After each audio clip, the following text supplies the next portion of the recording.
어제 잠을 잘 못 잤다고요? 사실 이것은 단순한 피로가 아니라 오래전부터 시작된 신체 신호일 수 있습니다. 그렇게 심각한 문제인가요? 아침에 일어나 화장실에 갔는데 병이 안에 미세한 거품이 계속 떠 있고 쉽게 사라지지 않는 걸 본 적 있으신가요? 어제 물을 충분히 마시지 않아서 그런가 하고 넘어간 적, 혹은 눈두덩이가 살짝 부은 것을 보고 늦게 잤기 때문이라고 생각했지만 정확한 이유는 몰랐던 적도 있을 겁니다. 또 어떤 날은 소변량이 평소보다 적은데 날씨가 추워 땀이 덜 나니까 몸이 수분을 아끼나 보다 하고 넘긴 경험도 있을 수 있습니다. 이처럼 사소해 보이는 변화들은 바쁜 일상 속에서 쉽게 지나치기 쉽습니다. 사실 마지막으로 소변을 제대로 관찰한 것이 언제였는지조차 기억나지 않을 때가 많습니다. 하지만 이런 신호가 매일 반복되고 특히 거품이 작고 두껍게 오래 남는다면 단순한 생활 습관 탓으로 넘겨서는 안 됩니다. 많은 사람들이 나이가 들면서 몸이 변한다고 생각하거나 물을 조금 더 마시면 괜찮아질 거라고 믿습니다. 하지만 이렇게 생각하는 사람일수록 신체가 보내는 조용하고 은밀한 경고를 놓치기 쉽습니다. 콩팥은 하루 종일 멈추지 않고 수백 리터의 혈액을 걸러내는 정교한 필터와 같은 기관입니다. 이 필터에 문제가 생기면 소변이 완전히 달라집니다. 긁힌 관을 통해 흐르는 물처럼 눈에 띄지 않게 서서히 변화하지만 저절로 회복되지 않습니다. 물이 천천히 줄어드는 강이 눈에 잘 띄지 않듯 신장 기능 저하도 조용하고 서서히 진행됩니다. 그러나 위험성은 그만큼 큽니다. 손상이 일정 수준을 넘어서면 되돌리기 어렵고 일부 환자는 전신 부종이나 극심한 피로로 쓰러진 뒤에야 병원에서 상태를 알게 됩니다. 무엇보다 두려운 점은 많은 환자들이 처음에는 별일 아닌 줄 알았다고 말한다는 것입니다. 하지만 좋은 소식도 있습니다. 초기 신호를 정확히 이해하고 일상에서 작은 습관 몇 가지만 바꿔도 충분히 상태를 개선할 수 있습니다.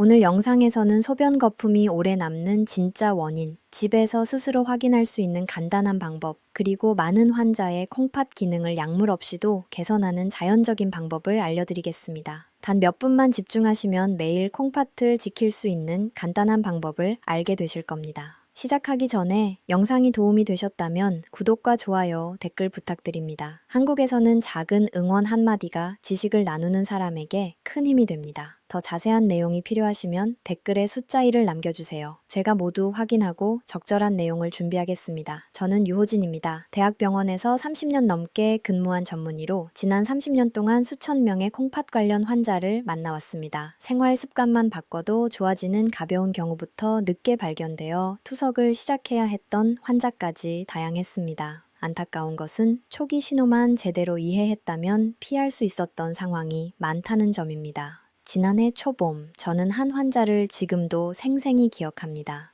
61세 건설업에 종사하시는 박준성 씨였습니다. 그분은 살짝 쑥스러운 표정으로 들어오시더니 웃으면서 아내가 꼭 오라고 해서 왔습니다. 라고 말씀하셨습니다. 이유는 단순했습니다. 3달 동안 아침마다 소변에 거품이 생겼지만 대부분 남성들은 이런 현상을 흔히 겪는 일로 생각하며 대수롭지 않게 여긴다는 겁니다.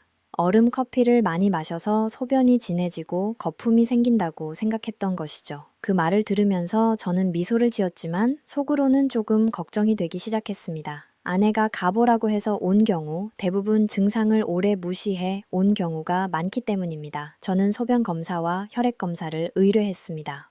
약 1시간 후 결과지를 받았을 때 저는 잠시 말을 멈췄습니다. 소변 속 단백질 수치가 정상보다 몇 배 높았고 사구체 여과율도 크게 떨어져 있었습니다. 즉, 그의 콩팥은 이미 오래전부터 약해져 있었고 지금은 과부하 상태로 억지로 버티고 있다는 뜻이었습니다. 제가 설명을 드리자 그의 얼굴은 점점 어두워졌습니다. 그렇게 심각한 줄 몰랐어요. 그냥 물을 조금 덜 마셔서 그런 줄 알았어요. 하고 중얼거렸습니다. 옆에 있던 부인은 그의 손을 꽉 잡고 제게 물었습니다. 지금부터 바꾸면 아직 늦지 않았나요? 저는 단호하게 대답했습니다. 아직 가능합니다. 하지만 오늘부터 바로 시작해야 합니다. 박준성 씨의 사례는 결코 드문 일이 아닙니다. 많은 한국인들이 적은 수분 섭취, 짠 음식, 그리고 몸의 작은 신호를 가볍게 넘기는 생활을 하고 있습니다. 특히 소변 거품은 대부분 소변 줄기가 새서 생긴다고 생각하며 대수롭지 않게 여깁니다. 하지만 바로 그 방심이 병원에 왔을 때 이미 너무 늦은 상황을 만드는 경우가 많습니다.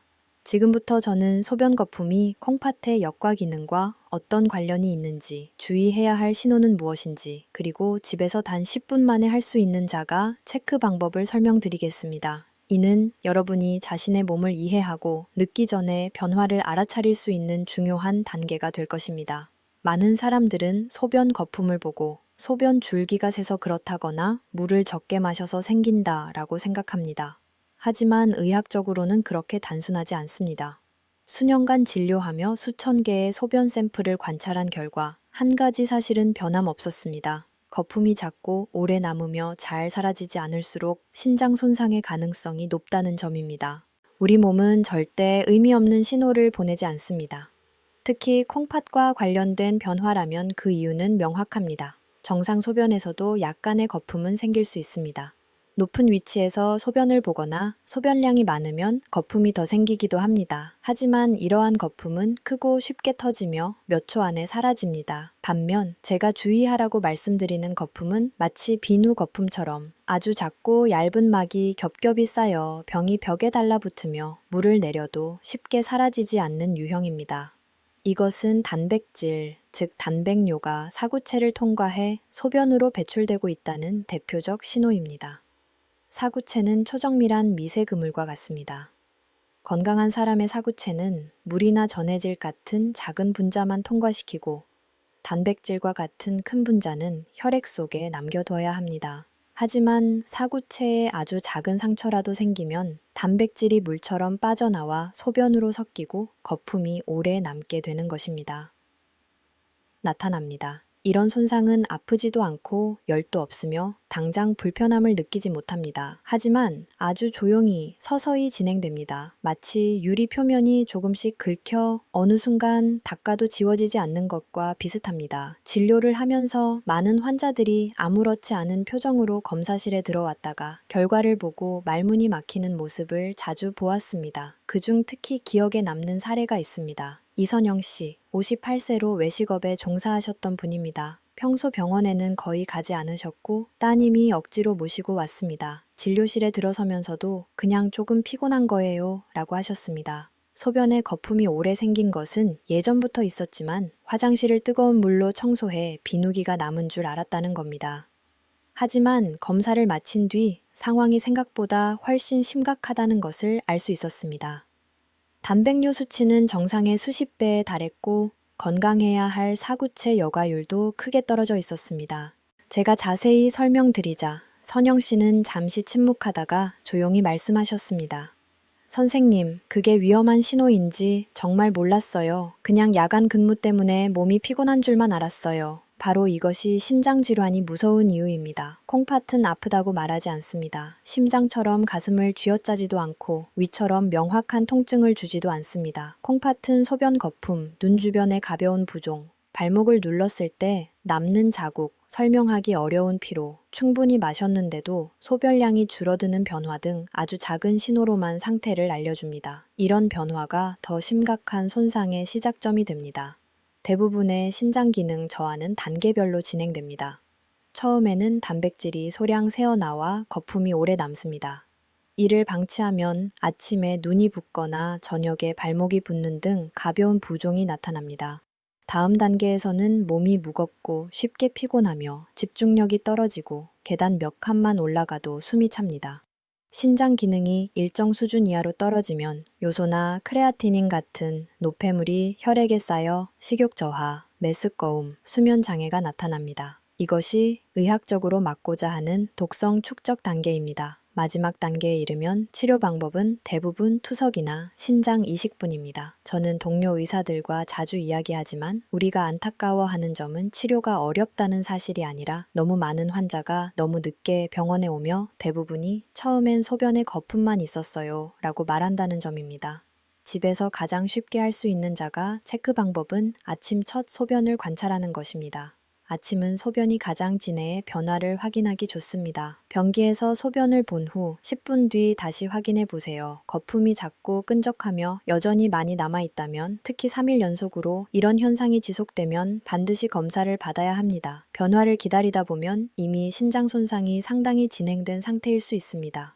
소변 색깔도 참고가 됩니다. 충분히 물을 마셨는데도 소변이 진한 노란색이라면 요소 농도가 높을 가능성이 있습니다. 짙은 홍차색 소변은 탈수 때문일 수도 있지만 사구체 손상의 신호일 수도 있습니다. 별다른 이유 없이 소변량이 줄면 이것도 중요한 경고 신호입니다. 위험성을 이해하기 쉽게 한 가지 사례를 더 말씀드리겠습니다. 경용철 씨, 65세, 그는 오래 지속되는 피로 때문에 병원에 오신 분이 있었습니다. 저를 놀라게 한 점은 그가 어디가 아픈 것은 전혀 없고 그냥 숨이 조금 차요 라고 말한 것이었습니다.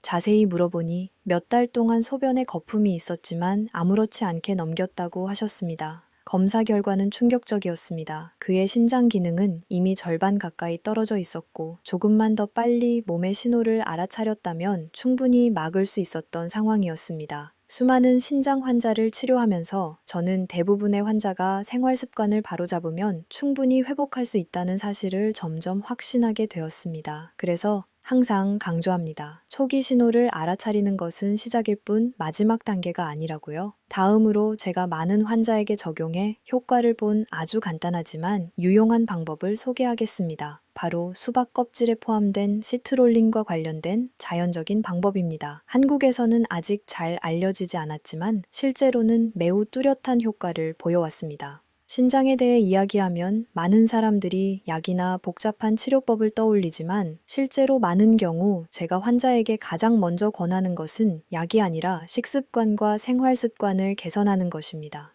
쉽지는 않지만 생각보다 훨씬 강력한 효과를 냅니다. 제가 여러 방법을 시도해 본 가운데 환자들이 놀라워한 사례가 있습니다. 바로 수박, 특히 수박 껍질이 신장의 혈액순환에 중요한 역할을 한다는 점입니다. 이 이야기는 제 환자 중 한 분, 69세 김미영 씨에게서 시작됩니다. 그녀는 다리가 붓고 소변량이 적으며 2달 넘게 거품료가 지속돼 아들이 모시고 왔습니다. 검사 결과 신장 기능은 이미 많이 떨어져 있었고 일반적인 치료만으로는 호전 속도가 느렸습니다. 어느 날 재진 때 아들이 물었습니다. 어머니가 약물에 민감한데 자연적인 방법으로 도움을 줄 수 없을까요? 그 순간 제가 예전에 읽었던 일본 연구가 떠올랐습니다. 바로 시트롤린에 대한 연구였습니다. 시트롤린은 수박 껍질에 많이 들어있는 아미노산으로 몸 안에서 아르기닌으로 변환됩니다. 아르기닌은 혈관을 확장시키고 신장으로 가는 혈류를 원활하게 하는 역할을 합니다. 잘 아시다시피 신장은 충분한 혈류가 있어야 독소를 잘 걸러낼 수 있습니다. 혈관이 확장되고 혈류가 원활해지면 마치 막힌 도로를 치워 차가 잘 달리게 하듯 신장력과 능력도 훨씬 효율적으로 작동합니다. 저는 김미영 씨 가족에게 수박을 올바르게 준비하는 방법을 안내했습니다. 빨간 과육뿐 아니라 하얀 껍질까지 사용하도록 했습니다.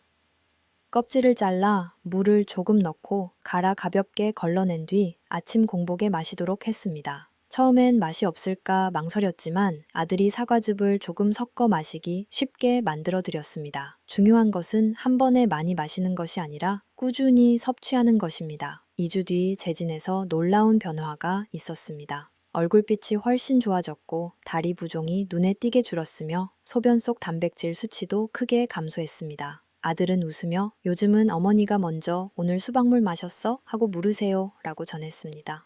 수박이 좋은 이유는 시트롤린뿐만이 아닙니다. 수박은 수분 함량이 높아 자연스럽게 독소를 배출하고 콩팥 부담을 줄여줍니다. 또 천연이뇨 작용을 통해 체내 체액을 줄이는 데도 도움이 됩니다. 한국의 많은 고령 환자가 짠 음식을 즐기고 물을 적게 마셔 가벼운 부종이 자주 나타납니다. 아침 한 잔의 수박 음료는 혈액순환 개선과 체내 정화를 돕습니다. 하지만 항상 강조합니다. 아무리 좋은 음식도 올바르게 먹어야 합니다. 예를 들어 당뇨가 있는 환자는 과일의 자연 당분을 조절해야 합니다. 이런 경우 적은 양을 나누어 섭취하거나 과육보다 단기 적은 하얀 껍질 위주로 섭취하도록 권합니다. 혈중 칼륨 수치가 높은 환자도 주의해야 합니다. 수박이 칼륨이 매우 높은 과일은 아니지만 과도하게 섭취하면 영향이 있을 수 있습니다. 수박 외에도 신장을 돕는 과일은 여러 가지가 있습니다. 가장 기본적이지만 효과가 놀라운 것이 바로 사과입니다. 사과에는 팩틴이라는 수용성 섬유가 들어있어 장에서 독성 물질을 흡수해 배출하도록 돕고 신장 부담을 줄여줍니다. 의학적으로 장 부담이 줄면 신장이 가벼워진다고 말할 정도로 두 기관은 밀접하게 연결되어 있습니다. 보통 아침이나 오후에 사과 한 개를 먹도록 권합니다. 또 하나 한국인들이 염증 관리 식단에서 자주 사용하는 과일이 크랜베리입니다. 이 과일은 요로 염증을 줄이고 세균 증식을 억제하는 데 도움을 줍니다. 이는 매우 중요합니다. 요로 감염이 반복되면 결국 신장 손상으로 이어질 수 있기 때문입니다. 제가 치료한 환자 중 박혜진이라는 여대생이 있었습니다. 그녀는 방광염이 계속 재발했는데 저는 매일 작은 잔으로 크랜베리 주스를 마시도록 권했고 2달 뒤에는 증상이 거의 사라졌습니다. 이후 가족들까지 모두 이 습관을 따르게 되었습니다. 고령 환자분들께 제가 자주 추천하는 과일 중 하나는 체리입니다. 체리에는 강력한 항산화 성분인 안토시아닌이 들어있어 염증을 낮추고 신장세포를 보호합니다. 또한 체리에는 자연적인 멜라토닌이 있어 수면을 돕습니다. 저는 늘 잠자는 동안 콩팥은 스스로 회복한다 라고 말합니다. 한 환자분은 74세였는데 자기 전에 체리 6, 8개만 먹어도 잠이 깊어지고 아침에 몸이 훨씬 가볍다고 전했습니다. 제가 수많은 경험을 통해 얻은 중요한 결론은 이렇습니다. 어떤 과일이든 많이 먹는다고 좋은 것이 아닙니다. 중요한 것은 적절한 조합, 꾸준함, 그리고 각자의 몸에 맞는 섭취 방식입니다. 그래서 저는 보통 환자에게 아주 단순한 루틴을 안내합니다. 아침에 수박물 한 잔, 오전에 사과 한 개, 오후에 크랜베리 주스 작은 잔, 저녁에 체리 몇 개. 이렇게 꾸준히 실천하면 항산화 물질, 시트롤린, 팩틴, 한겸 성분이 함께 작용해 신장을 자연스럽게 돕는 순환 구조가 만들어집니다. 하지만 저는 항상 강조합니다. 과일은 어디까지나 한 부분일 뿐입니다. 신장을 제대로 회복하려면 생활 습관 전반을 바꿔야 합니다. 이것이 바로 제가 다음 부분에서 가장 중요하게 말씀드릴 내용입니다. 식습관만 바꾸고 수면, 운동, 수분 섭취를 관리하지 않으면 충분한 결과를 얻기 어렵습니다. 30년 동안 환자를 진료하면서 저는 환자들이 이 모든 요소를 함께 개선할 때 놀라운 변화를 경험하는 것을 수없이 보았습니다. 어떤 분은 단 2달 만에 신장 기능 검사 결과가 확연히 좋아졌습니다. 이전에는 상상조차 못했던 변화였습니다. 환자들이 경고 신호를 이해하고 신장에 좋은 음식을 알게 되면 다음 단계에서 가장 중요한 것은 생활 습관을 바꾸는 것입니다. 오랜 진료 경험에서 깨달은 것은 아무리 좋은 약을 처방해도 환자의 일상이 바뀌지 않으면 결과는 절대 완전해질 수 없다는 사실입니다. 콩팥은 우리가 먹고 마시는 모든 것, 잠자는 방식, 심지어 바쁜 삶 속에서 숨쉬는 방식까지 직접적으로 영향을 받는 기관입니다. 그래서 저는 늘 가장 작은 요소부터 하나씩 조절하도록 돕습니다. 작은 변화가 쌓여 큰 차이를 만들기 때문입니다. 제가 가장 먼저 강조하는 것은 물을 마시는 방식입니다. 대부분의 한국인은 바쁜 일상 속에서 물을 필요할 때만 마십니다. 어떤 사람은 매운 음식이나 운동 후 한꺼번에 많은 양을 마시면 충분하다고 생각합니다. 하지만 신장은 몰아서 들어오는 물을 좋아하지 않습니다. 신장은 일정하고 부드러운 수분 공급을 필요로 합니다. 밤새 일한 사람에게 갑자기 많은 일을 맡기면 지치는 것처럼 신장도 마찬가지입니다. 그래서 저는 환자에게 30, 40분마다 반 컵씩 일어나자마자 시작해 꾸준히 마시라고 권합니다. 특히 소변 거품이 있는 사람에게 매우 중요합니다. 밤사이 농축된 노폐물 농도를 서서히 낮춰주기 때문입니다. 두 번째는 소금 섭취를 천천히 줄이는 것입니다. 한국 음식은 김치, 국, 찌개, 볶음 등 대부분 신장에 부담을 줄 수 있는 수준의 염분을 포함하고 있습니다. 그래서 저는 환자에게 소금 완전히 끊으라고 말하지 않습니다. 그렇게 하면 스트레스가 크고 오래 유지하기 어렵기 때문입니다. 대신 100%를 80%, 그 다음 60%, 40%로 한 달 동안 단계적으로 줄이도록 안내합니다. 이렇게만 해도 부종이 눈에 띄게 줄고 혈압이 안정되며 소변 단백 수치도 점차 내려갑니다. 다음으로 많은 사람들이 간과하는 부분은 단백질 섭취량입니다. 특히 고령 남성이나 운동을 많이 하는 사람들은 고기를 충분히 먹어야 건강하다고 생각합니다. 하지만 단백질을 분해하면서 생기는 노폐물을 처리하는 것은 신장의 역할입니다. 지나친 단백질 섭취는 신장에 부담을 줍니다. 저는 환자에게 체중에 맞는 적정 단백질량을 계산해 안내하며 하루 한 번 몰아서 먹지 말고 여러 번 나누어 섭취하도록 권합니다. 이렇게 하면 신장이 한 번에 큰 부담을 지지 않으며 마치 긴 근무를 나누어 짧게 여러 번 하는 효과와 비슷합니다. 또 많은 환자가 놀라는 사실 중 하나는 운동의 중요성입니다. 운동을 하면 혈액순환이 개선되고 산소 공급이 늘어나 신장의 미세, 혈관이 유연해집니다. 강도 높은 운동은 필요 없습니다. 매일 20, 30분 정도 빠르게 걷기만 해도 충분합니다. 제 환자 중 67세 장도현 씨는 이를 성실히 실천했습니다. 전에는 계단 몇 칸만 올라가도 숨이 찼고 거품료가 몇 달 동안 지속됐습니다. 하지만 걷기를 시작한 뒤 3주 만에 다리의 무거움이 사라졌고 검사에서도 신장 기능이 일부 회복되었습니다. 꾸준함이 없었다면 얻기 어려운 변화였습니다. 또 하나, 많은 사람들이 간과하는 것이 수면입니다. 신장은 자정부터 새벽까지 가장 활발하게 회복됩니다. 하지만 많은 한국인은 업무와 스마트폰, SNS 때문에 늦게 잠들고 깊이 자지 못합니다. 잠이 부족하거나 숙면을 취하지 못하면 신장은 스스로 회복할 시간을 잃습니다. 저는 환자에게 잠들기 2시간 전부터 물을 마시지 않기, 화장실 때문에 깨지 않도록 주의, 블루라이트 차단, 방을 조용하고 어둡게 유지하도록 권합니다. 이를 실천하면 머리가 맑아지고 몸이 가벼워지며 부종도 확실히 줄어듭니다. 제가 여러 방법의 조합을 강조하는 이유는 실제로 그 효과를 수없이 경험했기 때문입니다.